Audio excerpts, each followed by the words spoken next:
Hi, listeners. Stories have so much power, and so does whoever controls the narrative. It is time that we dissect and analyze these stories.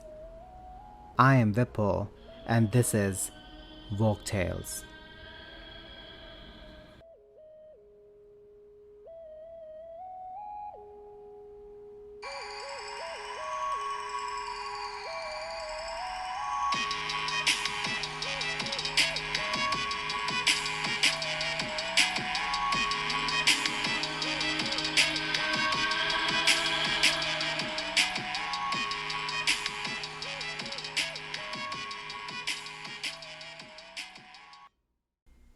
Hi, everyone.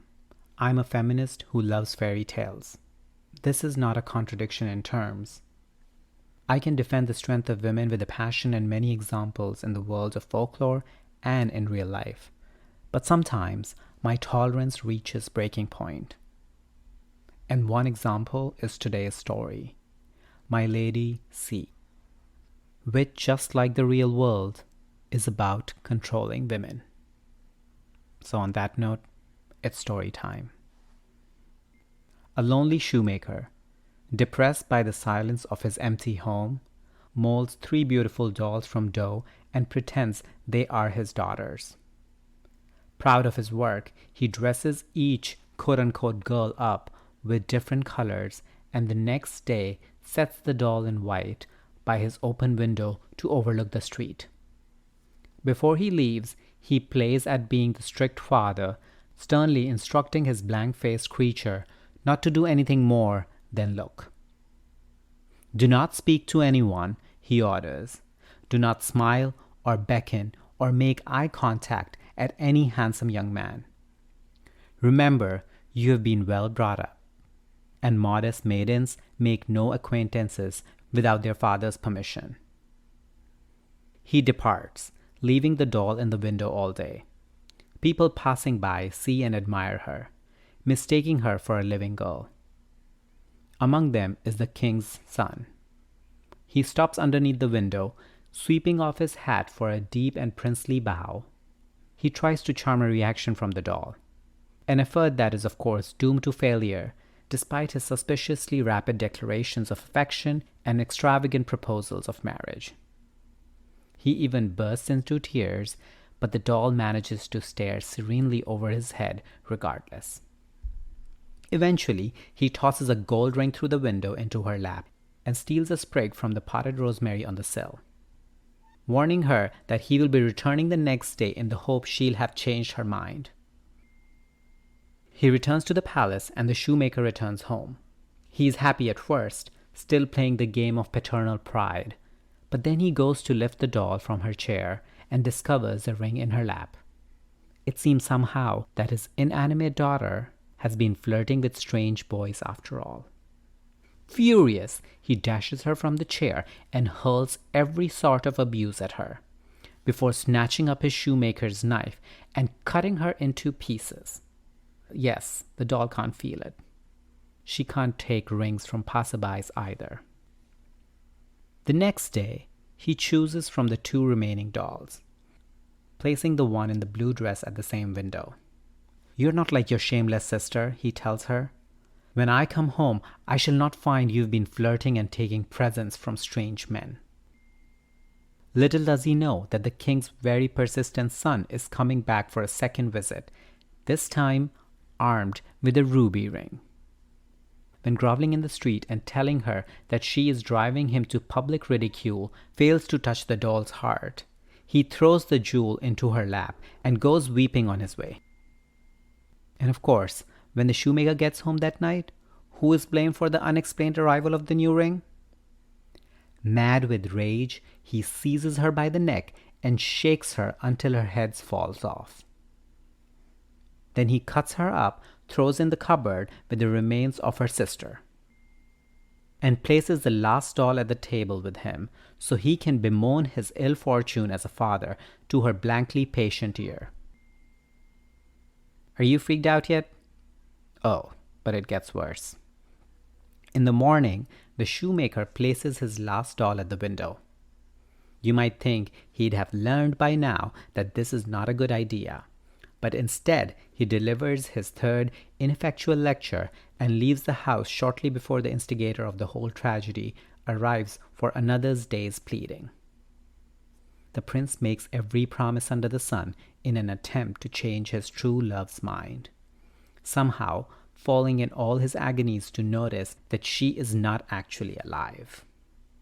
When he fails yet again to draw any kind of response, he throws a third ring, this time a diamond, into the doll's lap and goes back to the palace, leaving the shoemaker to find the evidence. I expect you can predict the result. Vicious rage, foul language, the knife, and then the cupboard. When the prince resumes his campaign the next day, he finds the window boarded up and no answer when he rattles the door. Every day he comes back and every day goes away again disappointed, until he wears himself out to the point where he lies bedridden with depression. The doctors produce a brilliant diagnosis. This is no ordinary illness, they inform the king. Your son has a secret sorrow. You must question him and find out what it is. An excellent way of escaping royal outrage, that, and the king is duly impressed. He begs his son to confide in him, and at last the prince tells him of the shoemaker's lovely daughter who ignores his every plea. The king's reaction? No problem. It's just a girl. I can bully a girl into a forced marriage with a snap of my fingers, which he then attempts to do. Two terrible fathers come face to face when the shoemaker turns up at the palace and is demanded to produce a daughter. As it would be kind of awkward to tell the king, "Oh, I made some dolls and chopped them up and stuffed them all in a cupboard," the shoemaker tries to insist he has no daughter, but the king is having none of it. If he does not somehow produce the required girl, he will be hanged. And that's all there is to it.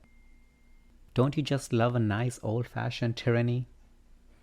The shoemaker wanders off into woods to reflect on his impending execution.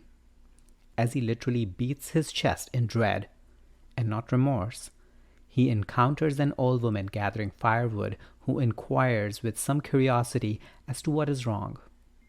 "Leave me alone," the shoemaker cries. "I'm going to dash my brains out over a precipice."